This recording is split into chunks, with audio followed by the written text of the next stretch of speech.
Allez, papa, s'il te plaît, s'il te plaît, s'il te plaît. Vamos! Mais oui! Mais oui! Mais oui! Goal! Oui, c'est la folie ici! Mais oui! On est 3-1!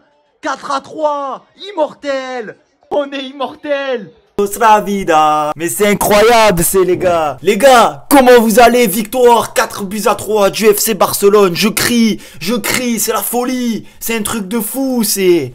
Nous sommes immortels, cette saison elle est à nous, je vois pas comment, vu le scénario du match, on ne peut pas être champion de Liga, franchement quelle équipe. Et pourtant le match, moi personnellement je l'ai trouvé pas bon du Barça, quand on regarde la globalité de la rencontre je l'ai trouvé pas bon, manque de rythme, défensivement ça a été cata, mais le mental les gars, le mental, mentalité incroyable. Barça a dominé, y a pas de souci, mais c'était stérile, pas beaucoup de situations. On a été sauvé de nombreuses fois par Chesney quand même, des erreurs. Mais le Barça s'impose 4-3. Et grâce notamment, on va le dire en début de vidéo, parce que j'ai peur après d'oublier, mais comment je peux l'oublier? Grâce à l'entrée de Lamine Yamal et de Dani Olmo. Bien sûr, aujourd'hui, si on est supporter barcelonais, on ne peut que dire que leur entrée ont apporté au club, ont apporté à l'équipe du mouvement, de la fluidité et surtout des buts. On revient rapidement dans la rencontre. Donc voilà, franchement, c'est une très grosse surprise que vu la tournure du match, mené 3-1, il reste 30 minutes, un petit peu moins, 28 minutes il restait.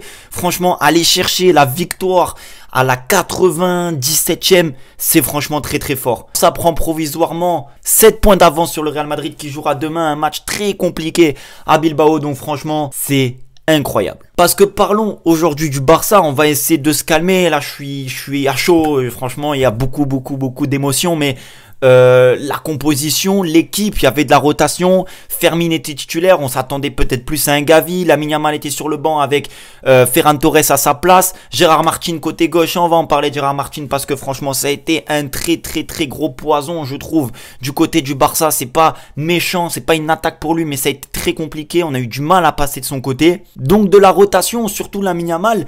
Et finalement, on mène rapidement au score dans cette rencontre grâce à Ferran Torres qui d'ailleurs a fait pour le temps de jeu qu'il a eu un bon match, j'ai trouvé. Souvent on critique Ferran Torres, mais cette année en super sub, c'est vraiment une vraie valeur ajoutée à l'équipe. Et il marque 1-0, mais on commet des erreurs. Aujourd'hui, on peut se satisfaire de la victoire, mais il faut aussi ouvrir les yeux, regarder les erreurs de l'équipe défensive.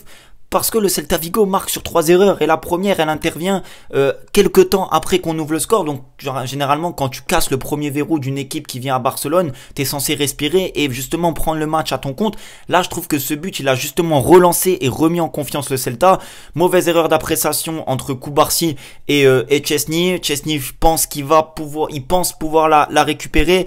Cubarsí n'y va pas réellement, ça passe entre la main de Chesney et le pied de Cubarsí. Et puis Borja Iglesias qui a marqué un triplé ce soir, enfin cet après-midi, n'a plus qu'à pousser le ballon dans le but vide. Franchement ce but je l'ai trouvé un peu à l'image du Barça depuis quelques temps là défensivement, où j'ai trouvé très emprunté, pas forcément de communication, très douteuse. Et on arrive à encaisser ce premier but qui est largement évitable. Et puis ensuite, plus grand chose du côté du Barça, un partout. On se dit peut-être que le Barça va être dominateur à la suite, va pouvoir reprendre les choses en main, mais pas grand chose à se mettre sous la dent. Quelques situations, mais le Celta Vigo à reconnaître quand même aussi. On est supporter, mais il faut reconnaître les choses. Le Celta Vigo est une très bonne équipe qui a vraiment eu un vrai style de jeu cet après-midi avec beaucoup d'ambition, pas beaucoup de dégagement. Ils ont mis le bus parce que voilà, souvent t'es obligé de mettre le bus quand tu joues contre le Barça, mais au-delà de ça, ils ont pas fait que défendre, ils ont attaqué, ils auraient pu mettre même un but de plus. Franchement, ça aurait pas été scandaleux. Donc le Celta Vigo n'a pas refusé le jeu aussi de son côté.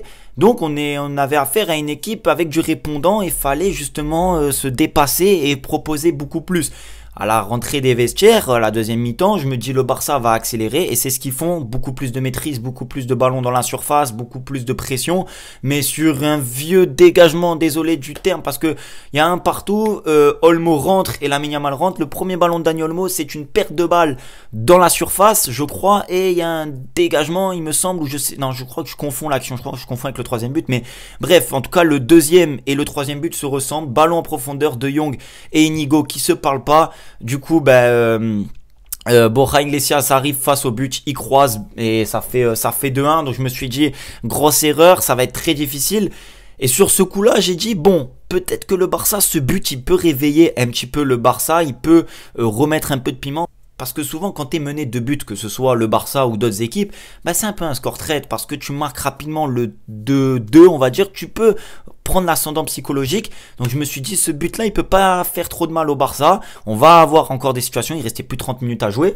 Et le Barça encaisse un troisième but sur une attaque encore placée du Barça. Mauvaise interception, je sais pas qu'est-ce qui s'est passé. Long dégagement en profondeur. Il part de sa ligne médiane, Borja Iglesias, il se présente face à Chesney, petit piqué. Grosse erreur de la défense, je trouve franchement. Les deux buts, 2 et 3e, c'est une très très grosse erreur du Barça. Et ça va être à négocier parce que si on fait ça contre l'Inter de Milan, franchement, ça va payer. On va pas pouvoir revenir au score comme ça, comme on a fait.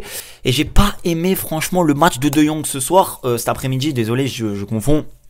Parce que De Jong, je l'ai trouvé beaucoup trop bas. Je l'ai trouvé beaucoup trop bas dans la possession de balle de notre côté, et aussi défensivement il faisait le troisième défenseur. J'ai pas trop compris, souvent c'était lui qui couvrait les actions défensives et finalement on se retrouvait avec on le sait, De Jong souvent sur les interceptions, sur la lecture de jeu, ça peut être problématique, c'est pas un défenseur central de métier, et la preuve ça a payé sur quasiment les 2 buts. Alors le troisième c'est je pense qu'il est anecdotique, et à 3-1 fallait retrouver les ressources mentales pour aller chercher la victoire. On parle pas de revenir à 3-3, à 3-2, pour aller chercher la victoire.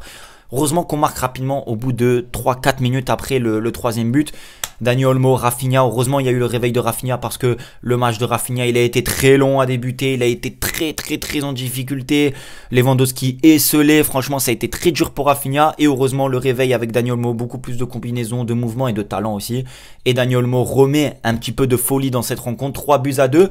Et là moi je savais que le Barça allait faire un résultat parce que souvent on l'a prouvé contre l'Atlético, on l'a prouvé aussi contre Benfica, on l'a prouvé à de nombreuses fois et de nombreuses reprises, pas que le Barça mais dans le football, que quand tu es mené de 2 buts, c'est facilement rattrapable si tu marques rapidement le but qui vient un peu te redonner le moral et rallumer cette étincelle.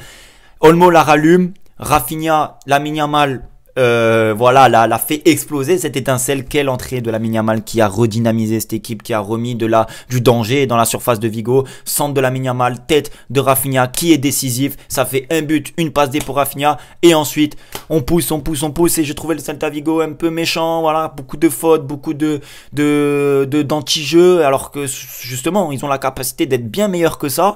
Surtout là, la rentrée de Thiago Aspas, on a beaucoup perdu de temps dans les transitions, dans les arrêts de jeu. Ça a été très long.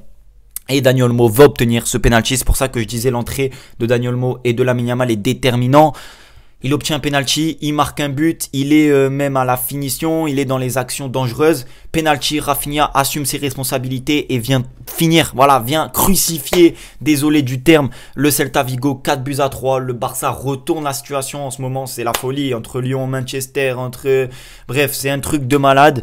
Le Barça s'impose contre Vigo et ça souffle, on souffle énormément, et le Barça a remarqué 4 buts dans un match. C'était pas arrivé depuis, je crois, 3 rencontres. Alors là, c'était, si je me trompe pas, où est-ce que je peux venir vous dire ça, à Gérone. Donc depuis le 30 mars que le Barça avait pas marqué 4 buts en championnat.